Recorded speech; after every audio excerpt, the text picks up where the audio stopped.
Dan insya Allah jamaah sekalian kita akan berikan kesempatan dan bacakan pertanyaan tertulis. Namun nampaknya kita akan berikan kesempatan terlebih dahulu untuk pertanyaan langsung ya. Masya Allah, sebentar. Ana akan coba tunjuk yang dekat terlebih dulu ya, Afwan yang jauh. Mungkin Mas, nah ini yang pakai kacamata, pakai kupluk mungkin boleh? Mic-nya dibantu? Iya, sebelahnya. Iya, mohon izin. Masya Allah. Syukur atas niat baik antum semua sudah mencatat pahala. Silakan, Mas yang ini dulu. Iya, itu yang sebelah itu. Baik. Syukur Mas. Silakan dengan siapa dan dari mana dan ditujukan kepada siapa? Silakan.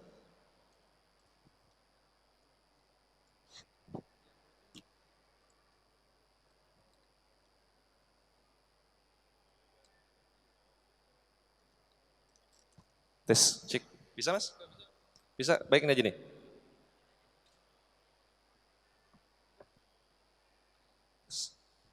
Maaf dioperkan. Cek. Ana Yoda dari Malang mau bertanya kepada Ustadz Syafiq. Ustadz, bagaimana sikap seorang anak terhadap orang tuanya yang sejak dilahirkan tidak peduli dengan soal agama? Barakallahu fiik. Insyaallah, syukran. Dengan siapa tadi, Mas? Saya Yoda. Yes, Yoda, Masya Allah. Syukran. Dari Malang. Ada hadiahnya insya Allah ta'ala. Baik, silakan Ustaz Syafiq. Tafadhol. Subhanallah jamaah. Tadi kita bicara orang tua, kewajiban orang tua. Kewajiban seorang suami. Terus gimana kalau sekarang ternyata orang tuanya nggak peduli. Ibunya nggak peduli. Sikap anak bagaimana? Apa yang dilakukan anak pada waktu itu? Ingat, anak memiliki kewajiban untuk berbakti kepada orang tuanya. Dan ini Ana melihat kadangkala teman-teman yang baru ngaji, yang baru belajar, itu akhlaknya agak buruk. Karena semangat dia untuk beragama, menyampaikan kepada orang tuanya, kadangkala lupa dengan akhlak dan etika. Melihat bapaknya sedang merokok, Pak, hati-hati nanti dibakar di neraka dengan rokoknya. Allahu Akbar. Hati-hati gitu ngomong sama orang tuanya. Sama ibunya, ngasih tahu ibunya mungkin melakukan ritual yang tidak sesuai dengan sunnah. Bu, kullu bid'atin dhalalah wa kullu dhalalatin finnar. Astagfirullah. Ini anak-anak yang akhirnya membuat orang tua jadi benci dengan apa yang dipelajari anak. Dia melihat anaknya nggak benar. Seharusnya kalau dia benar akhlaknya akan mulia. Maka tunjukkan bagaimana antum di rumah berakhlak mulia. Itu salah satu cara untuk mendakwain orang tua. Salah seorang ulama mengatakan kunu du'atan wa antum samitun. Jadi kalian pendakwah dalam kondisi diam.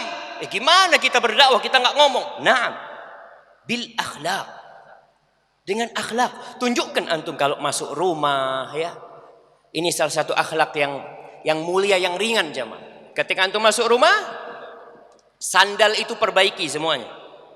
Ngadepkan kepada rumah. Jadi orang tua kalau mau pakai sandal, langsung dia pakai. Tidak berbalik. Antum assalamualaikum rumah antum, cari ayah antum. Antum cari ibu antum. Antum salaman sama mereka. Tanyakan gimana kabarnya. Antum mau keluar rumah, mau ke masjid. Cari orang tuanya. Hak orang tua besar. Antum lagi sholat sunnah. Dipanggil sama ibu. Dipanggil sama bapak. Antum lagi sholat duha, lagi khusyuk. Wadduha. Siapa nama antum? Yoda. Lagi sholat ini. Ibu panggil. Antum lanjutin sholat apa putus sholatnya? Putus sholatnya, Masya Allah. Kasih hadiah nanti ya. Masya Allah, barakallah. Kemudian jamaah sabar menghadapi orang tua. Bagaimana Nabi Ibrahim alaihissalam mendakwain ayahnya. Dengan bahasa yang mulia. Yang diusir sama bapaknya. Mau dilemparin batu sama bapak. Jadi kalau ada anak-anak yang mulai ngaji, mulai belajar, kemudian dituduh macam-macam, kalau jenggot panjang sedikit, oh ini Wahabi nih kayaknya anaknya. Orang kampung bilang Wahabi, pakai cadar, hati-hati. Ini ada grup ninja di kampung kita. Sabar. Nabi Ibrahim sabar, mau dilemparin batu sama bapaknya sabar, bahkan mau mendoakan orang tua. Maka sabar, kemudian kalau mau ngobrol sama orang tua jangan menggurui. Usahakan bahasanya mengatakan, ayah, ana baca ayah. Nggak tahu benar apa enggak ayah ya. Coba ayah lihat. Dan ini penting jamaah, supaya orang tua ketika melihat anaknya berubah ke arah yang positif, insya Allah mereka berbahagia dengan keberadaan antum. Hadza wallahu a'lam bishawab. Nah. Masya Allah, syukur Ustaz atas jawabannya dan juga Ahimad atas pertanyaannya. Dan selanjutnya pertanyaan berikutnya. Baik, yang mana? Ujung atau nunjuk? Kelihatan nggak? Yang berdiri. Baik, silakan. Ada mic-nya sebelah sana? Ada mic? Di sana? Mas Arto? Ya. Silakan, ada yang bisa dioper? Ya. Baik. Belum ada? Afwan.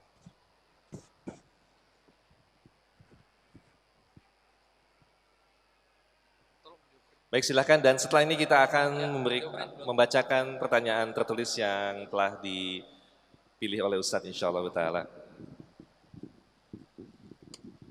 Baik, silakan, sebutkan dengan siapa dan dari mana. Assalamualaikum warahmatullahi wabarakatuh. Waalaikumsalam warahmatullahi wabarakatuh.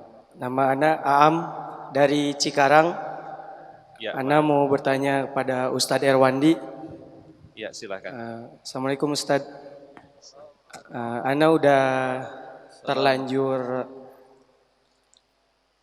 ke jalan riba. Ana ngambil perumahan. Kurang jelas saya. Ana ngambil perumahan dengan cara KPR. Dan itu udah termasuk riba kan ya. Yang Ana mau tanyakan, Ana sudah berusaha agar terlepas dari riba tersebut dengan cara menabung agar bisa memberi cicilan cepat biar bisa melunasi. Dan ternyata dari pihak banknya itu, Ana kan ngambil perumahannya subsidi. Ternyata kata pihak banknya tidak bisa dilunasi dengan jangka waktu sebelum 5 tahun. Dan terakhir kemarin Ana ke banknya, Ana ditolak. Jadi belum bisa melunasi rumah tersebut katanya. Dan Ana mencari opsi lain, yaitu dengan cara menawarkan ke orang-orang yang mau membeli rumah Ana dengan cash gitu. Nah, ada orang yang berminat membeli rumah Ana secara cash, namun orang tersebut juga mengambil langkah KPR gitu, meminjam lagi uangnya ke bank.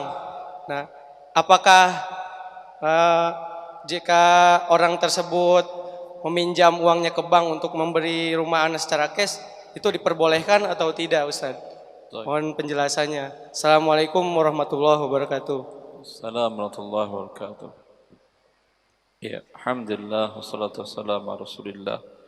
Ikhwani wa akhwati fillah, saya dan para ustaz yang lain juga mungkin paling sering ditanyakan oleh kaum muslimin yang terjatuh ke dalam dosa besar riba ini, kemudian ingin bertaubat kepada Allah Azza wa Jalla.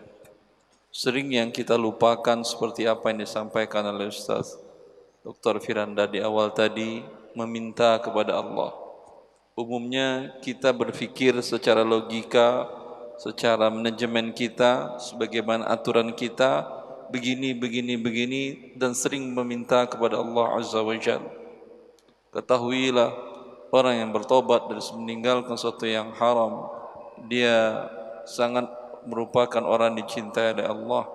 Rasulullah SAW mengatakan, "Allahu afrahu bi taubati abdihi," bahwa Allah sangat cinta, sangat gembira dan sangat senang kepada hamba yang bertaubat kepadanya. Apa yang terbayang oleh kita ketika Allah mencintai hambanya, menggembira dengan hambanya yang bertobat ini? Tinggal Anda manfaatkan ini untuk minta solusi yang paling baik kepada Allah Azza wa Jalla. Banyak orang yang berhadapan, Ustaz, antum sering mengatakan ini haram, ini riba, ini segala macam. Emang Ustaz punya uang membantu mereka keluar dari yang haram tersebut? Ya akhi, Anda dan saya semua kita sama-sama miskin. Antumul fuqara ila Allah. Semua kita miskin, minta kepada Allah yang Maha Kaya, yang memiliki langit dan bumi ini, yang di tangannya semua kerajaan dan semua kebahagiaan dunia dan akhiratnya. Maka sering ini kita lupakan. Minta kepada Allah agar diberikan kita solusi yang terbaik untuk keluar dari harta yang haram tadi. Adapun kasus yang ditanyakan tadi, asalkan Anda tidak terlibat di dalam transaksi riba tadi, tidak ada satupun berkas-berkas atau persaksian yang Anda lakukan, dan dia mendapatkan transaksinya dan dia non-muslim, tidak ada masalah. Tapi kalau dia muslim, ingatkan juga bagian dari kesempurnaan iman kita, kita menyintai untuk saudara kita apa yang kita cintai untuk diri kita. Seperti kita tidak mau terjebak di dalam siksa Allah karena dosa besar tadi, kita juga tidak inginkan saudara kita yang muslim terjebak di dalamnya. Wallahu waliyut taufiq. Masya Allah. Syukran al Ustaz, dan demikian al-akh di sana. Semoga Allah mudahkan antum untuk bisa menyelesaikan. Pertanyaan berikutnya. Baik, kalau gitu mohon izin ya, yang dekat terlebih dahulu insya Allah.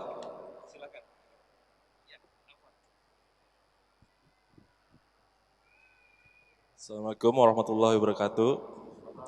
Saya ingin bertanya untuk Ustadz Firanda, bagaimana hukumnya akhwat yang bertanya secara langsung melalui aplikasi Halo Ustadz? Karena ada yang mengatakan itu tidak boleh.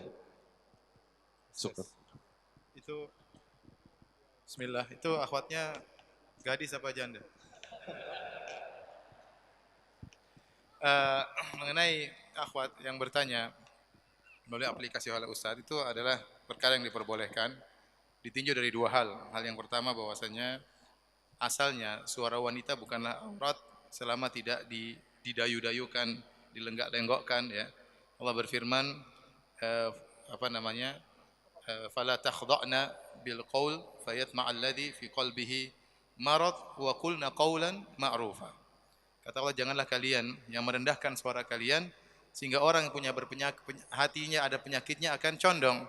Akan tapi ucapkanlah perkataan yang wajar. Jadi selama wanita berbicara dengan suara yang wajar, tidak didayu-dayukan, tidak dilenggak-lenggokkan ya, maka suaranya bukanlah aurat ya. Dan ini kalau sang ustadz merasa ya, saya misalnya merasa tergoda dengan suaranya, entah wajahnya kayak apa ya, wajib bagi saya untuk matikan HP tersebut ya. Tetapi hukum asal bahwasanya suara wanita bukanlah aurat. Kemudian yang kedua, Allah berfirman tentang adab meminta sesuatu kepada istri-istri Nabi. Kata Allah Subhanahu wa taala, "Wa idza sa'altumuhunna mata'an fas'aluhunna mi wara'i hijab." Kalau kalian minta sesuatu dari istri-istri Nabi, sesuatu, maka mintalah di balik tabir.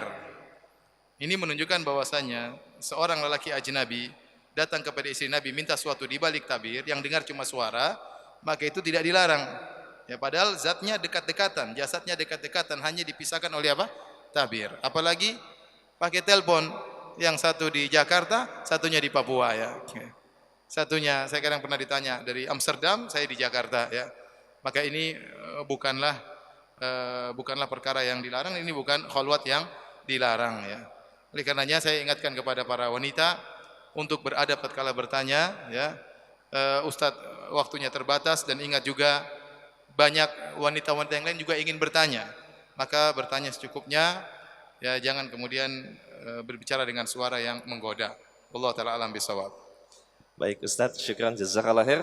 Dan selanjutnya kami persilakan kepada para satis yang kami hormati untuk bisa mungkin membacakan pertanyaan tertulis yang sudah masuk. Silakan Ustadz.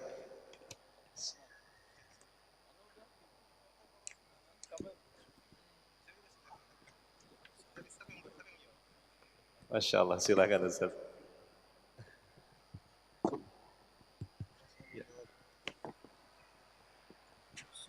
Bismillahirrahmanirrahim. Baik. Ada pertanyaan, ini sebutkan namanya ya? Penanya. Nah. Satria Mahardika.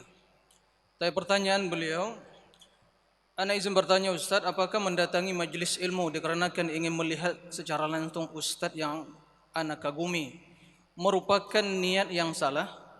Seperti pada hari ini ana datang ke sini dikarenakan ana ingin mendatangi secara langsung majelisnya Ustaz Syafiq, Ustaz Firanda, Ustaz Irwandi, Masya Allah. Allahu Akbar. Jadi apakah ini niatnya tulus, ikhlas, atau kurang ikhlas? Itu pertanyaannya. Pertama jemaah sekalian rahimakumullah, suatu hal yang manusiawi, ya, bila seorang mengagumi seseorang, dia ingin melihat wajahnya, ya, puas dia. Akan tapi dalam majelis ilmu, ya, dalam majelis ilmu tujuan utama antum bukan karena Ustaz Syafiqnya, tapi majelis ilmunya. Adapun melihat Ustaz Syafiq, Ustaz Firanda, Ustaz Irwandi dan yang lainnya, itu jadikan niat yang kedua. Jadi antum mendapatkan kedua-duanya. Ya, jangan jadikan pertama lihat Ustaz Syafiqnya. Kalau enggak datang hari Ustaz Syafiq gimana perasaan antum? Coba. Gimana? Enggak datang hari ini Ustaz Firanda. Yang datang hanya yang berbicara ini. Gimana? Antum pulang? Iya. Jadi ini permasalahan memang fenomena di majelis ilmu. Hal yang biasa.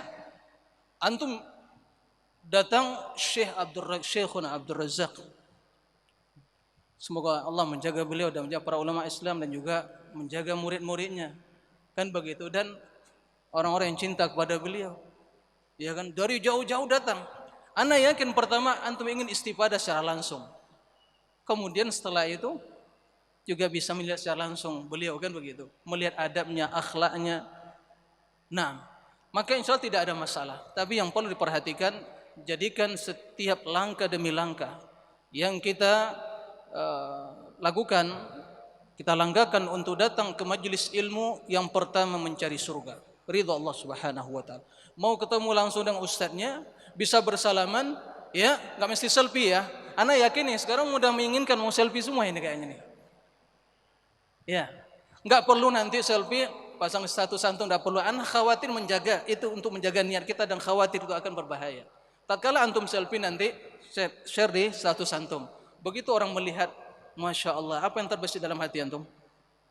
Ana khawatir nanti niat datang pertamanya akan berubah, kurang tulus. Kalau 100% tulusnya mungkin dengan dilihat tadi, dipuji dan dikomentari, jadi 9,9.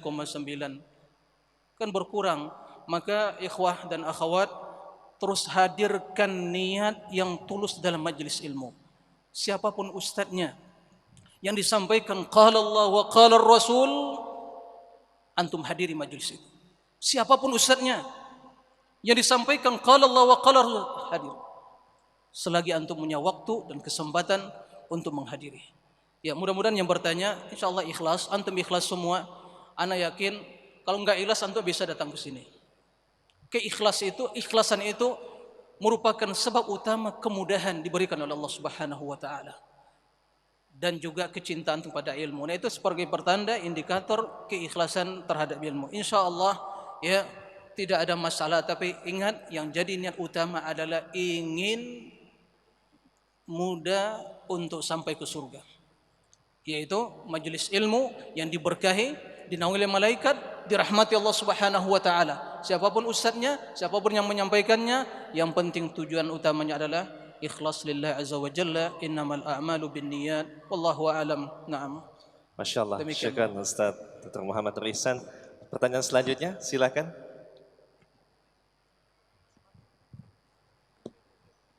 Silakan Ustaz, tafadhol.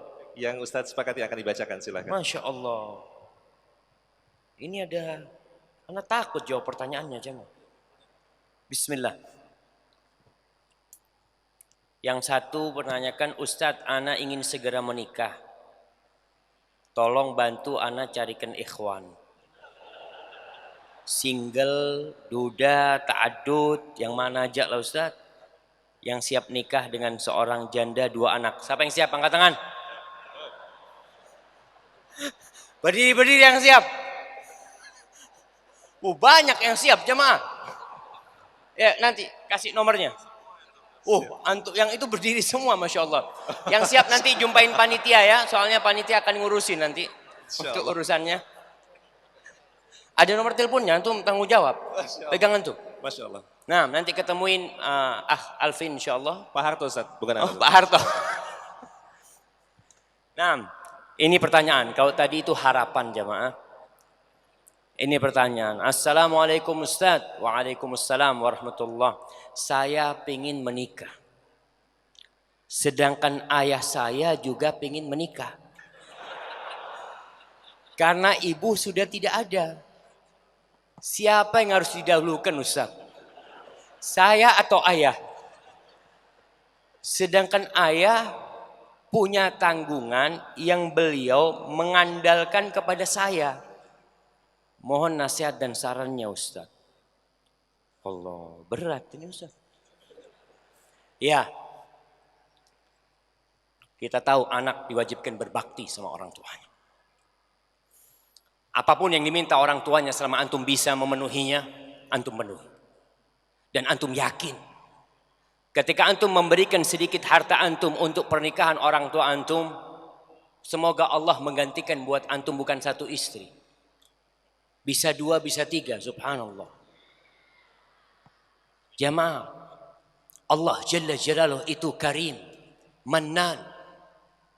Ketika kita berbakti sama orang tua kita, antum ingat dengan hadis Nabi Muhammad sallallahu alaihi wasallam ketika beliau ditanya, "Ya Rasulullah, man abar?" Siapa yang harus aku berbakti kepada dia? Ummuk. Terus siapa? Terus bapakmu. Sekarang ibumu sudah enggak ada. Engkau dahulukan orang tuamu sekarang untuk menikah. Kalau engkau anak sudah enggak tahan Ustaz, gimana ya puasa? Antum puasa, ayah antum nikah. Terus jamaah, jangan takut duit antum yang antum berikan kepada orang tua berkurang. Jangan takut berkurang.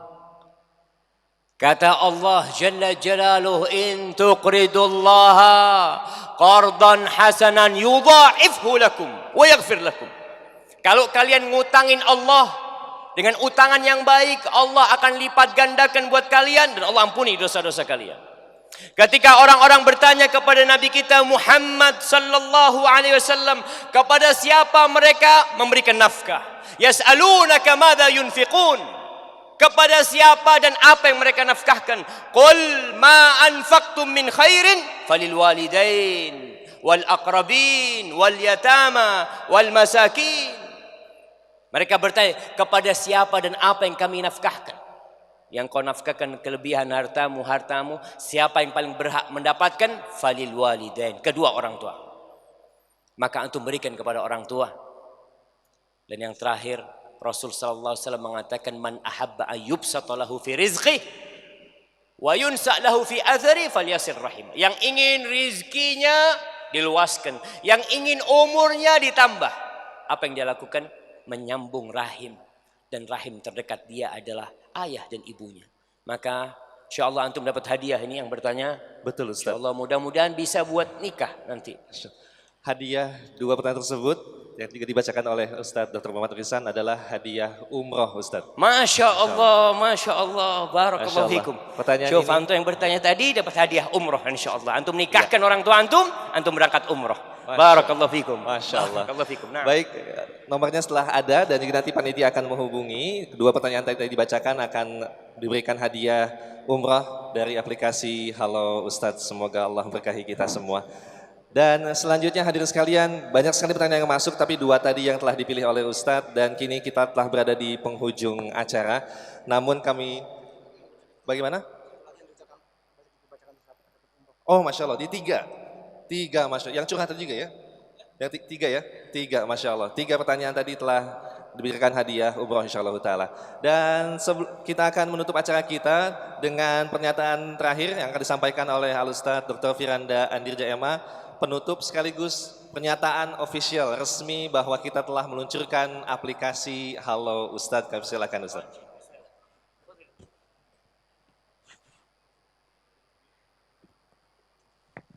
Bismillah, alhamdulillah, salatu wassalamu ala rasulillah. Bersama ini ya, kami para asatidzah menyatakan bahwasanya program Halo Ustadz siap untuk di-download dan digunakan. Semoga diberkahi oleh Allah Subhanahu wa taala. Bismillahirrahmanirrahim. Insyaallah. Alhamdulillah, Masya Allah, Tabarakallah, kami ucapkan syukran kepada para asatizah, jazakumullahu khairan, dan juga kepada seluruh jamaah yang telah hadir, kepada Masjid Istiqlal, kepada Yayasan Baitul Thalabah, dan juga seluruh panitia kami ucapkan jazakumullahu khairan. Dan kami persilakan kepada para asatiz untuk bisa meninggalkan tempat, dan semoga Allah mudahkan kita kembali bertemu pada pertemuan yang berikutnya. Kita akhiri dengan membaca doa kafaratul majlis. Subhanakallahumma wa bihamdika asyhadu an la ilaha illa anta astaghfiruka wa atubu ilaik. Wa sallallahu ala nabiyyina Muhammadin wa ala alihi wa sahbihi wasallam. Wassalamualaikum warahmatullahi wabarakatuh.